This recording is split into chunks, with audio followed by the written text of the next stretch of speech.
स्वागत है बच्चों आप सभी का अपने YouTube चैनल एडुकेट एकेडमी में। मैं गौतम प्रसाद और आप सभी कैसे हैं? मैं आशा करता हूं कि आप सभी अच्छे होंगे। आज बच्चों हम लेकर आए हैं आपके इंपॉर्टेंट क्वेश्चंस हिस्ट्री का, जो कि हमारे ओबी एग्जाम्स के लिए बहुत ही ज्यादा इंपॉर्टेंट मानने लगता है और इससे हमारे क्वेश्चंस आएंगे ही जो आपके 15 तारीख से एग्जाम से स्टार्ट हो रहे हैं। और एडवांस में ऑल द बेस्ट बच्चों आप सभी के लिए। और ये जो हम कर रहे हैं BA programme second year third semester वालों के लिए, बच्चों के लिए। ठीक है बच्चों, तो ये रही बात, यहाँ तक की क्लियर हमने बात की। यदि ये वीडियो आप सभी को पसंद आती है, लाइक शेयर कमेंट करना ना रोके बच्चों, एकदम वीडियो शेयर करें तुरंत और ज्यादा से ज्यादा बच्चे तक पहुंचाएं ताकि ज्यादा बच्चे ओबी एग्जाम्स का फायदा और आसानी से उसको कर सकें। ठीक है बच्चों, तो हम आगे बढ़ते हैं। वीडियो को शुरू से लेकर लास्ट तक जरूर देखें। कुछ इंपॉर्टेंट क्वेश्चन है उसको सॉर्ट आउट करवाऊंगा मैं और एक एक करके बारीकी से उसको बताया जाएगा हम किस तरीके से इसको सॉल्व कर सकते हैं उसके बारे में।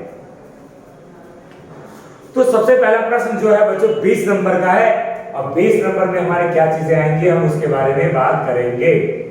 हम 20 नंबर को हम कैसे लेकर आए, जो हमारा 20 मार्क्स है दे रखा है दिल्ली सल्तनत के दृढ़ीकरण के लिए बलबन द्वारा अपनाई गई नीतियों और उपयोग का विवेचन कीजिए।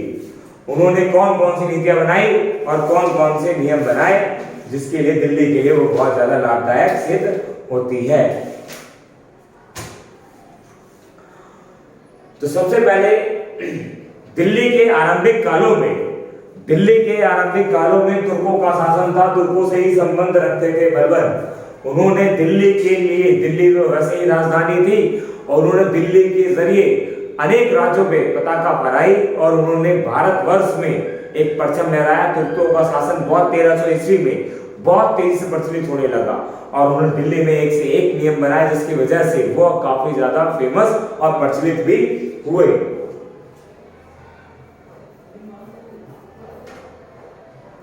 उन्होंने कई प्रकार के हिंदू और मुस्लिम को सुसंगठित किया और अपनी सेना में शामिल किया तथा हर एक जगह जीतने में विजय पताका फहराई। बलबन ने सैन्य केंद्र विभाग की स्थापना की। किसकी स्थापना की? सैन्य केंद्र की स्थापना की। और सैन्य को बनाकर उसने क्या किया? दीवाने अर्ज कहते हैं उसको, जब सेना बनाई उसने तो उसको क्या कहा जाता है? दीवाने अर्ज कहा जाता है। ऐसा उन्होंने सामान्य सैनिक निर्भरता को समाप्त करने के लिए किया था। लोहा और रक्त की नीति को अपनाया उन्होंने। किस नीति को अपनाया? लोहे और रक्त की नीति को उन्होंने अपनाया, ये चीज याद रखिएगा। और कहा जाता है उन्होंने इस लोहे और रक्त की नीति को अपनाकर उसने कई क्षेत्र पर परचम लहराया।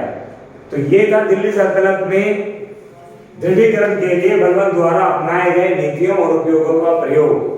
ये 20 नंबर का है हमारा और डिटेल्स में बच्चों आपके नोट्स भी दिए जाएंगे, उसमें चेक कर सकते हैं आप सभी। अब हम आते हैं नेक्स्ट क्वेश्चन पे। एकता प्रणाली क्या है बच्चों?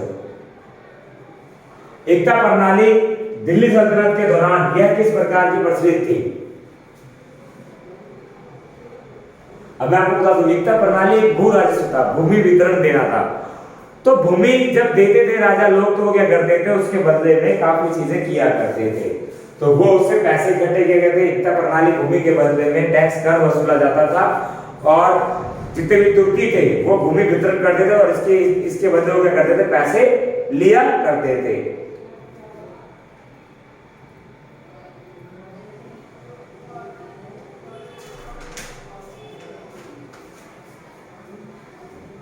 तो एकता प्रणाली हमारे मुगल साम्राज्य में, हम बात करें तुर्कों के साम्राज्य में और दिल्ली में भी कई सल्तनत ने इस प्रणाली का प्रयोग किया था। तो ज्यादातर जितने भी जो राजा होते थे वो क्या करते थे?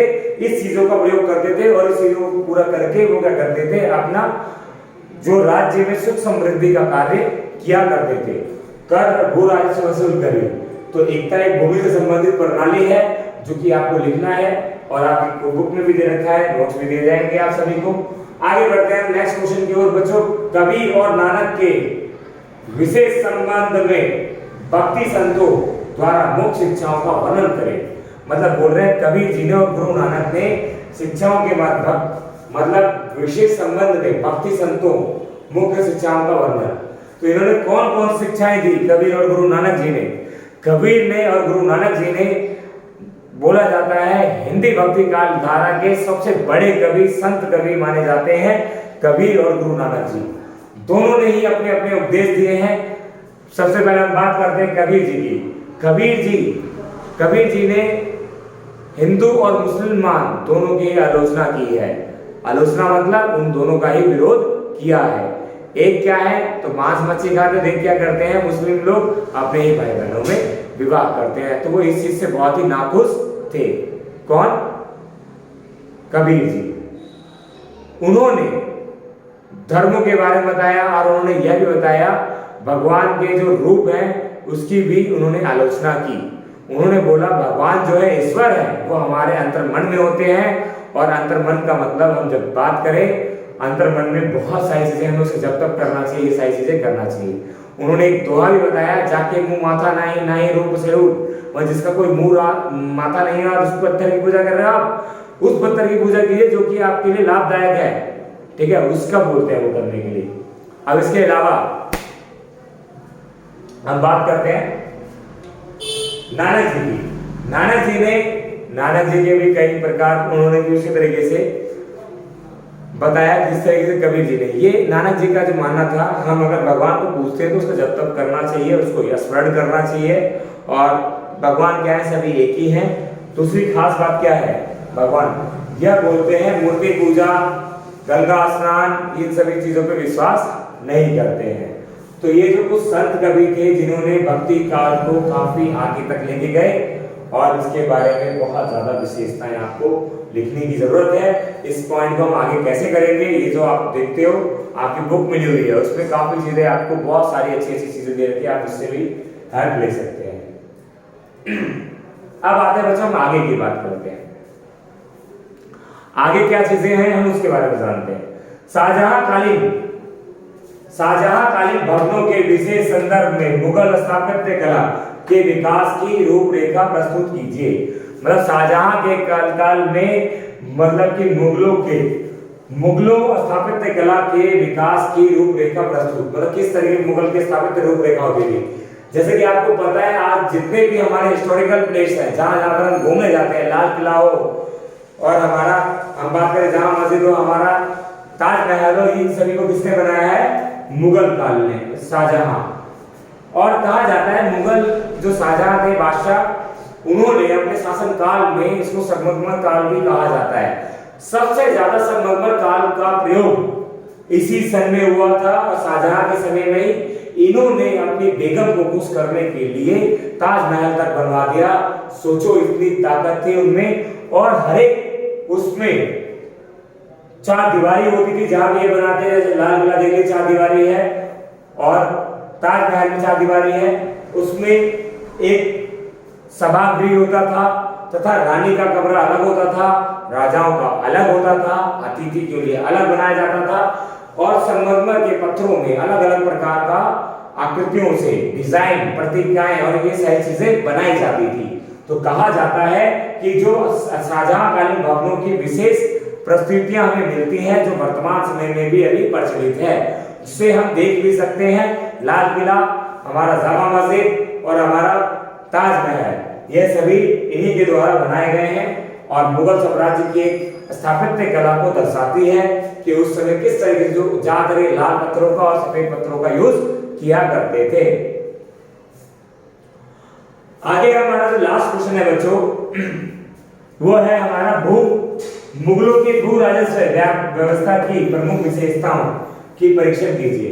तो मुगलों द्वारा जो भू राजस्व की जो उन्होंने लगाया था कर, उसके बारे में हमें जानना है।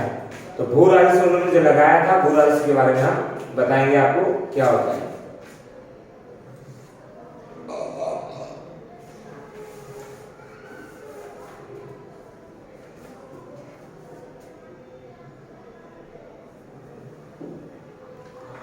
जितने भी जो मुगल बादशाह थे, उन्होंने खेती को अलग अलग भागों में बांट दिया था। तो कौन कौन सी जो खेती है उपयोगी है, किस किस में खेती की जाती है, नहीं की जा सकती, उन सभी को बांट दिया। कृषि के लिए अच्छी से अच्छी नहरें बनाई, नालियां खुदवाई और सिंचाई की सुविधा उपलब्ध कराई। और ऐसा क्यों किया उन्होंने? क्योंकि कृषि से ही उनको भू राजस्व प्राप्त होता था। तो इसीलिए उन्होंने अकबर के समय में, शाहजहां के समय में कई ऐसे जो बादशाह हैं मुगल के, जिन्होंने भू राजस्व को अपनाने के लिए अपने कई कार्य किए ताकि कृषि व्यवस्था को एक नई दिशा मिल सके। तो इन्होंने बहुत सारे, तो ये इसी तरीके से आपको इंपॉर्टेंट क्वेश्चन और मिलते रहेंगे। तब तक के लिए आप हमारे चैनल को देखते रहें और ज्यादा से ज्यादा सब्सक्राइब करें, शेयर करें, लाइक करें और दूसरों को भी भेजें बच्चों। Thank you so much. Next class में पॉलिटिकल साइंस की लेंगे और इस तरीके से मिलते रहेंगे।